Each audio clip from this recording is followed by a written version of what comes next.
In this lecture, we will learn about the absolute path and the relative path and the differences between the two.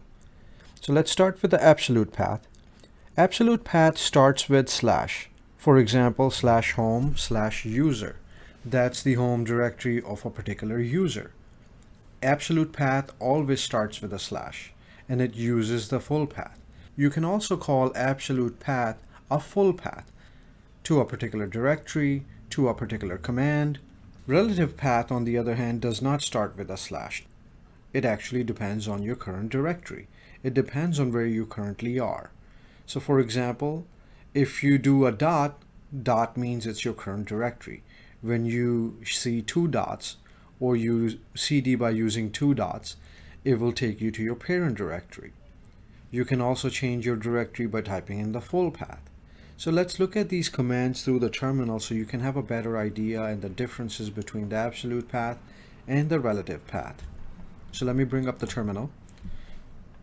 So currently, if I do a pwd, it will tell us where we currently are. Currently, I'm under /home. Then another directory under /home is user1. That's the home directory of user1. And then there's another directory under user1 which is called dir1. That's where I currently am.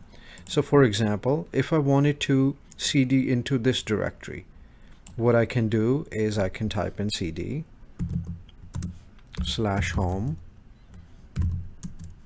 and /user1. If I hit enter, now if I do a pwd, it shows me /home/user1. That's where I currently am. So for example, if I wanted to go back to dir1, I can do cd and type in dir1, and that's the relative path. If I hit enter and I do a pwd, now I'm in dir1. So let me go back to the parent directory first. Cd ... that takes you back to your parent directory. Two dots represent the parent directory. Now if I do a pwd, now I'm in /home/user1. Now I can also change my directory and go back to dir1, which is this directory under user1, by giving it the full path. So I can do cd /home/user1 dir1, hit enter. Now if I do a pwd, now I've just managed to change my directory by giving it the full path. Now that's how the full path works. It starts with a slash and you have to give the full path or the absolute path. On the other hand, let's look at some more examples of the relative path. So for example, we already learned we can do cd ... to cd into a parent directory. So let's do that one more time. Cd ... Now if I do a pwd, now I am in the parent directory, which is user1. Now let's say if we wanted to change our directory to /tmp. So I'll do /cd /tmp. Now we're going to change our directory and go to /tmp. If I do a pwd here, as you can see, I'm in /tmp. Let's do an ls. There are many files and directories in here. Let's cd into a directory called training. Okay, so if I do a pwd, as you can see, I'm /tmp and /training. What if I wanted to change to the home directory of the current user, which is user1? So I can do cd tilde. When you do tilde, tilde represents the current logged in user's home directory. So if I do a enter and do a pwd, as you can see, I'm back into /home/user1. Now we've already learned how to change into the parent directory. There's also one more thing you can do, which is also a relative path. We can also go to our last directory that we were in. So last directory that we were in was /tmp/training. So what we can do is we can just do cd, type in a dash or the minus sign, hit enter. Now if I do a pwd, now I have changed my directory to the previous directory that I was in. Now if I wanted to go back to my previous directory, I can do cd dash again, hit enter, and it shows you right here, it changed me back to the previous directory that I was in. This is how a relative path and the full path works. Let me clear the screen. And let's look at command path and which command. Each command has a particular path that it uses. How does the system know where to run it from? Each command is stored somewhere. So for example, pwd command, it's stored in /bin/pwd.